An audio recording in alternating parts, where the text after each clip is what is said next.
जब अपने कार्यकाल में आपने क्यों नहीं कहा? अब चुनाव के समय में आप अपना पक्ष रख रहे हैं कि ये मुर्गा खाकर, दारू पीकर, 500 रुपया लेकर, ठीक है, जाति का नाम पर दिया। मधुबनी की जनता बहुत समझदार जनता है, जागरूक जनता है, और उनको दिखाई पड़ता है, अंधे कोई नहीं है। आओ कोई परसों आओ, मतलब उनको टालने का काम करते थे। प्रत्याशी आपको ऐसा है, जनसुराज ने ऐसा प्रत्याशी चुना है। जनता जो आपको चुन के ला रही है, आपको वोट कर रही है, उससे आपका एक संबंध है। आप जाके उनके क्षेत्र में वेरीफाई कर सकते हैं। अच्छा होगा नहीं, आप जाके उनके क्षेत्र में वेरीफाई कर सकते हैं। इस समाज के लिए जो उचित होना चाहिए वो हमें करना है। एक नाम जो है वो सामने आया था, वो नाम था श्री अनिल मिश्रा जी का। उसमें हम ये नहीं देखेंगे कि हमारे महाशय जी हमारे मतलब कि संबंधी लगते हैं या फलाना हमारा संबंधी, ये हमें नहीं देखना। हमें देखना है कि कौन काम करेगा। नमस्कार, मेरा नाम मनीष कार्तिकेय है और मैं आपका स्वागत करता हूं हमारे पॉडकास्ट पे। और आज बात करेंगे मधुबनी विधानसभा के चुनावी दंगल के बारे में, और खासकर मधुबनी विधानसभा 36 क्षेत्र के बारे में बात करेंगे। आज हमारे साथ जो गेस्ट मौजूद हैं उनका नाम श्रीमान हर्षित आर्यन है। मैं आपका अपने पॉडकास्ट में स्वागत करता हूं। नहीं होता है और इतने दिनों से वो अपने क्षेत्र में जीतते आ रहे हैं, इसका मतलब ये है कि उनका काम अच्छा होगा। और जहां तक बात है उनके समाज सेवा का, नहीं अच्छा नहीं होगा, आप जाके उनके क्षेत्र में वेरीफाई कर सकते हैं।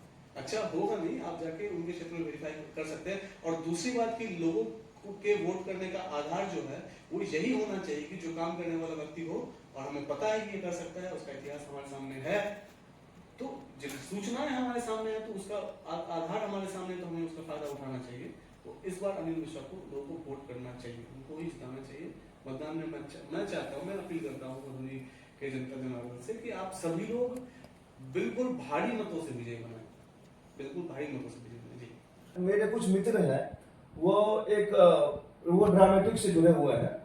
उन्होंने हाल ही में जो है कोर्ट मार्शल का मंचन किया है टाउन हॉल में। तो वो सब जगह पे जाकर के मदद मांगते थे, तो कोई उनको कल आओ, कोई परसों आओ, मतलब उनको टालने का काम करते थे। बदलाव के लिए कितना तैयार है? तैयार है। मधुबनी की जो जनता है वो बहुत जागरूक जनता है। सबसे पहली बात, मधुबनी की जनता बहुत समझदार जनता है, जागरूक जनता है, और उनको दिखाई पड़ता है, अंधे कोई नहीं है। ठीक है, मैं जैन दर्शन की बात करूंगा। जैन दर्शन में एक उदाहरण है कि 4-5 अंधे होते हैं, उनको एक हाथी के पास लाके खड़ा कर दिया जाता है और कहा जाता है कि बताओ हाथी कैसा है। अब जो सूंड पकड़ रहा है वो बोल रहा है कि हाथी रस्सी की तरह होता है, कोई पांव पकड़ रहा है खंबे की तरह होता है। ये तो एक नाटक भी है, अंधों का हाथी। तो पेट पकड़ रहा है तो वो बोल रहा है दीवार की तरह होता है। लेकिन उनका जो दृष्टिकोण है वो समग्र नहीं है, क्योंकि अपने अपने जगह पर वो सब सही है। जो अंधा आपको पांव पकड़ रहा है बोल रहा है खंबे की तरह होता है, वो भी सही है। जो सूंड पकड़ के बोल रहा है रस्सी की तरह होता है, वो भी सही है। लेकिन अब यही बात है कि हमारी जनता ऐसी अंधी नहीं है कि जिन्हें केवल सूंड और पैर दिखाई पड़ रहा है, उन्हें पूरा का पूरा हाथी दिखाई पड़ रहा है, और उनको पता है कि इसको इस बार वोट करना है और उन्हें बदलाव चाहिए। ये आंधी है बदलाव की। जनसुराज इस बार अमूलचूल परिवर्तन करेगी, और इसलिए नहीं करेगी क्योंकि जनसुराज की अपनी सोच है या प्रशांत किशोर की बात है, ऐसा बात नहीं। यहाँ का प्रत्याशी आपको ऐसा है, जनसुराज ने ऐसा प्रत्याशी चुना है। अनिल मिश्र जी का जो व्यक्तित्व है वो ऐसा व्यक्तित्व है कि यदि आप थोड़े भी जागरूक हैं तो निश्चित तौर पे आप कहीं नहीं जाएंगे और वही वोट करेंगे। तो मधुबनी की जनता पर मेरा पूरा विश्वास है। उम्मीद यही करता हूँ कि मधुबनी की जनता उस हाथी को देखे, है ना, जो सही हाथी हो। उस हाथी को ना देखे जिसके खाने का दांत और होते हैं और दिखाने के दांत और होते हैं। तो ये हमारे जो अनिल मिश्रा जी जो है वो जनसुराज से है। तो जनसुराज का लोगों में क्या प्रभाव है, उसके कामों का या उसके विचारों का लोगों में क्या प्रभाव है? देखिए, नई पार्टी है। अभी तक जब तक पार्टी सत्ता में नहीं आएगी या उसके कोई प्रतिनिधि प्रत्याशी जीतते नहीं है, तब तक उसका आप काम नहीं। अभी सारे लोग केवल इनकी बात नहीं कर रहे हैं, सारी पार्टियां की बात कर रहे हैं। जो भी अभी कुछ भी कह रहे हैं वो केवल एक बात है, वो केवल बात है। जब तक वो साकार नहीं होता है उसका प्रमाण हमें नहीं मिलेगा। लेकिन फिर भी तुलनात्मक ढंग से जब हम देखते हैं तो कोई भी ऐसी पार्टी नहीं है जो इतना विश्लेषण के साथ किसी भी मुद्दे पर इतना तार्किक बात कर रहा हो, एकदम वैज्ञानिक बात कर रहा हो। अब आपका एक उदाहरण मैं आपको दे रहा हूँ कि एक इंटरव्यू मैंने देखा, यूट्यूब पर इंटरव्यू अवेलेबल, आप भी देख सकते हैं। तो इंटरव्यू में सवाल किया गया कि जो बाढ़ की समस्या है इसका क्या निवारण कीजिएगा, तो उन्होंने कहा कि अंतर्राष्ट्रीय मुद्दा है, पर नेपाल पानी छोड़ता है, हम क्या करें। लेकिन यही सवाल जब पूछा गया प्रशांत किशोर से, तो उन्होंने बिल्कुल वैज्ञानिक तौर पर कहा कि हम उसका एक रूट बनाएंगे, जहां हमारा सूखा पड़ रहा है वहां पानी जाएगा, क्यों बाढ़ की समस्या होगी। हमारा एक चैनल बना रहेगा जिस चैनल से पानी आएगा, जहां जरूरत है वहां पानी की पूर्ति होगी, ना कहीं पानी के लिए त्राहिमाम होगा और ना कहीं बहुत ज्यादा पानी होगा। आप देखिए जब भी गर्मी के दिनों में हम लोग देख रहे हैं कि किस तरीके से आपको हो रहा है, सूखा पड़ रहा है, जगह आपको चापाकल सूख चुका है, समरसेबल भी काम नहीं कर रहा है, और ये समस्या आपको हो रही है मिसमैनेजमेंट के कारण। और ये आपको सत्ता का दोष है। सत्ता में जो लोग हैं उनके पास एक शक्ति होती है, जो शक्ति देता है जनता, वो शक्ति जनता के कारण ही उनके पास आता है, और उस शक्ति का वो प्रयोग नहीं करता। जन स्वराज की सोच का बात था कि जन स्वराज का क्या प्रभाव है, तो जनता के ऊपर जन स्वराज का बहुत ही सकारात्मक प्रभाव है। जो रूढ़िवादी विचारधारा लोग हैं उनको छोड़कर, उनमें भी प्रभाव पड़ रहा है, लेकिन उनको छोड़कर जितने भी युवा वर्ग हैं उन पर एक बहुत ही सकारात्मक प्रभाव। और आप जाके देखिए क्षेत्र में, केवल मधुबनी विधानसभा क्षेत्र की बात नहीं कर रहे हैं, आप तमाम विधानसभा क्षेत्र में जाइए और देखिए जन स्वराज की आंधी चल रही है, जन स्वराज की आंधी चल रही है, और वो आंधी है विचारों की वजह से। विचारों में शक्ति है, और जन स्वराज के विचार में स्वाभाविक तौर पे बहुत जबरदस्त ताकत है। मेरा जब सामना हुआ उस परिस्थिति से, उन लोगों के माध्यम से, तो मैंने देखा कि एक नाम जो है वो सामने आया था, वो नाम था श्री अनिल मिश्रा जी का। श्री अनिल मिश्रा जी ने सबसे पहले आकर के उन लोगों को मदद किया, और जिसके बदौलत जो है उन लोगों ने नाटक का सफल मंचन वहां पे कर लिया। उनका क्षेत्र तो अपना पंचायत है जी, देखा जाए तो उनका अपना राजनीति स्थानीय जो भी कहा जाए, वो क्षेत्र उनका तो वहां था, क्या मतलब था आपको यहाँ से। लेकिन यहाँ के युवा वहां गए, उस समय ये प्रत्याशी भी नहीं थे, और उसके बावजूद उन्होंने जो है आपकी सहर्ष योगदान किया, वहां आए, उनको प्रोत्साहित किया कि आप करते रहिए, हमारा समर्थन हमेशा रहेगा, जिस स्तर पर हो पाए, जिस स्तर पर हो पाए वो होता रहेगा। तो ये देखिए यही अंतर होता है आपको, यही दो व्यक्तियों में फर्क होता है।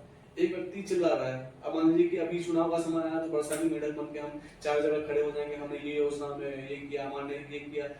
आपसे यदि काम नहीं हो पाए और उसका यदि कोई वाजिब वजह है तो आपका काम बंद है। तो जनता जो आपको चुन के ला रही है, आपको वोट कर रही है, उससे आपका एक संबंध है। यदि किसी प्रकार की कोई बात है तो आप उसे साझा कीजिए कि ये काम इस वजह से नहीं हो पाया, तो ये काम जब अपने कार्यकाल में आपने क्यों नहीं कहा। अब चुनाव में समय हम अपना पक्ष रख रहे हैं कि ये हमको करना चाहिए, वो हमको करना चाहिए। देखिए खैर जो भी है, मेरा उनसे कोई विरोध नहीं है, ना ही मेरा समीर कुमार नाथ सेठ से विरोध है, लेकिन ये चुनाव का विषय है। अपना जो व्यक्तिगत संबंध होता है वो सब कुछ एक जगह राजनीति है, हाँ, वो जगह उसको एक तरफ करके फिर आपको वोट करना होता है, क्योंकि ये सिर्फ आपका व्यक्तिगत बात नहीं। यदि मान लीजिए मेरा आपसे कोई व्यक्तिगत संबंध है तो वो व्यक्तिगत ही होना चाहिए। जैसे ही वो सामाजिक हो जाता है, विधानसभा चुनाव का मतलब क्या है, ये एक समाज है ना, इस समाज के लिए जो उचित होना चाहिए वो हमें करना है। तो उसमें हम ये नहीं देखेंगे कि हमारे महाशय जी हमारे मतलब कि संबंधी लगते हैं या फलाना हमारा संबंधी, ये हमें नहीं देखना। हमें देखना है कि कौन काम करेगा, जिसके अंदर अनुभव हो, जिसके अंदर योग्यता हो, जिसके अंदर क्षमता हो, हमें उस ही प्रत्याशी को वोट करना चाहिए। जी बेशक, उम्मीदवार जो हो योग्य हो और चीजों को समझने वाला हो तो क्षेत्र का जो है विकास अच्छे से होता है। जन स्वराज की सोच का बात था कि जन स्वराज का क्या प्रभाव है, तो जनता के ऊपर जन स्वराज का बहुत ही सकारात्मक प्रभाव है। जो रूढ़िवादी विचारधारा लोग हैं उनको छोड़कर, उनमें भी प्रभाव पड़ रहा है, लेकिन उनको छोड़कर जितने भी युवा वर्ग हैं उन पर एक बहुत ही सकारात्मक प्रभाव। और आप जाके देखिए क्षेत्र में, केवल मधुबनी विधानसभा क्षेत्र की बात नहीं कर रहे हैं, आप तमाम विधानसभा क्षेत्र में जाइए और देखिए जन स्वराज की आंधी चल रही है, जन स्वराज की आंधी चल रही है, और वो आंधी है विचारों की वजह से। विचारों में शक्ति है, और जन स्वराज के विचार में स्वाभाविक तौर पे बहुत जबरदस्त ताकत है। देखिए कि जहां तक बात लोग संसाधन का रोना रोते हैं कि बिहार के पास जो है भौगोलिक संरचना की वजह से, ज्योग्राफिकल जो लोकेशन है बिहार का, उसके वजह से जो है यहाँ पे डेवलपमेंट नहीं हो पाती है। तो हम यूपी से जो है, उत्तर प्रदेश से जो है हम सीख सकते हैं। उनका भी जो है, वो भी जो भौगोलिक जो संरचना है वो भी कमोवेश हमारे तरह ही है, लेकिन वह कहाँ है और हमारा बिहार जो है कहाँ है। तो यहाँ के जो चुने जाते हैं नेता, जिस राजनीति की वजह से चुने जाते हैं, भले ही वो जातीय राजनीति हो चाहे कुछ भी हो, तो नहीं गलत है ना, वो गलत है। आप जाति के आधार पर वोट क्यों कर रहे हैं? जाति के आधार पर वोट, विकास के आधार पर वोट करना ना, ये तो आपको विचारधारा ही गलत है। हाँ, तो ये तो लोगों को समझना पड़ेगा ना कि हम जाति के आधार पर वोट दें या मुर्गा खा के वोट दें या क्या खा के वोट दें या एक बोतल पौवा लेके वोट दें, ये तो लोगों को सोचना है। क्योंकि जैसी जनता रहेगी वैसी जैसी जनता वैसा उसका राजा मिलेगा। भुगतना पड़ता है। जनता यदि गलत प्रत्याशी को वोट करेगी तो उसका फल जो है वो उनको ही भोगना पड़ेगा। यदि आज मान लीजिए आपने मुर्गा खाकर, दारू पीकर, 500 रुपया लेकर, ठीक है, जाति के नाम पर यदि आप वोट करते हैं तो कल वही व्यक्ति आपसे पैसा लेगा। मतलब आप जितना जो भी आप देखते हैं अपने आसपास जो भी सरकारी काम होता है, कार्य होता है, कैसे होता है, वो हमारे टैक्स का पैसा जाता है ना, हमारे टैक्स का पैसा जाता है और उस पैसा का उपयोग हमारे विकास में नहीं होता। और इसका दोषी कौन है? इसका दोषी वही आदमी है जो गलत आदमी को वोट करता है। यदि हम किसी गलत आदमी को वोट करेंगे और कल होकर वो जीत जाए और उसके लिए हम रोना रोएंगे कि मेरा काम क्यों नहीं किए, तो गलती किसकी?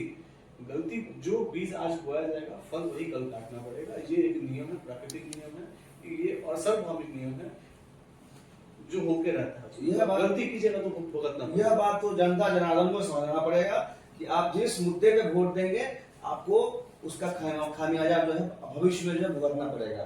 और जहां तक बात रही संसाधन के रोने की बात, जो नेता लोग रोते रहते हैं, ये बात यहाँ पे यह है कि देखिए पहले 3 फसल होता था, अब 2 फसल होता है, ठीक है। और ये तो प्राकृतिक जो ये क्लाइमेट चेंज की वजह से जो है ऐसा कुछ हुआ है। और दूसरी बात यह है कि यहाँ पे विजन की कमी है। और नहीं विजन की कमी है, आपको मानना पड़ेगा इस चीज को। ये ऐसा थोड़े कि आज ये होता था कल वो नहीं होगा। अरे जो फसल इस मौसम में नहीं हो सकता है उस फसल को भी करने की क्षमता है। विज्ञान इतना बढ़ चुका है। आप यहाँ पे लोगों की भी जागरूकता फैलाइए ना, अब उस तरह का प्रोजेक्ट लाइए, खेती करना छोड़ रहा है, जमीन बेच रहा है, अब उसको उस तरह का लाभ दीजिए कि वो इंटरेस्टेड हो उस चीज में। अरे किसान एक बहुत बड़ा चीज है, खेती बहुत बड़ी चीज है। यदि आज खेती बंद हो जाए तो कल खाना बंद हो जाएगा। हाँ, तो फिर वही होगा ना कि चाइना से कोई प्लास्टिक का चावल खाइए, वही होगा ना कि आप फिर वो प्रदूषित खाना खाएंगे। तो ऐसा वो ये रोना गलत रोना है कि हम इस मौसम में ये फसल नहीं कर सकते, आज बारिश हो गया, ज्यादा कम हो गया। नहीं, बहुत कुछ हो सकता है। विज्ञान बहुत आगे बढ़ गया और यही सोच है प्रशांत किशोर की, यही सोच है जयंत राज की, यही सोच है अनिल मिश्रा की कि जो चीज हो सकता है उसको करवाया जाएगा। आप जाके कभी कृषि विभाग जाके मधुबनी कृषि विभाग आप जाइए, अरे किसान तैयार नहीं हो रहा है किसानी करने के लिए, आप उस तक सुविधा पहुंचा नहीं पा रहे हैं। टारगेट दिया जाता है लोगों को, ये पदाधिकारी है उसको टारगेट दिया जाता है। क्यों आया? किसान अव्यवस्था मतलब प्रशासन कौन चलाता है? प्रशासन चलाती है सरकार। यदि आपका विधायक अच्छा होगा तो जो योजनाएं आपकी है मौजूदा योजना वह भी सही से आपको इम्प्लीमेंट होगा।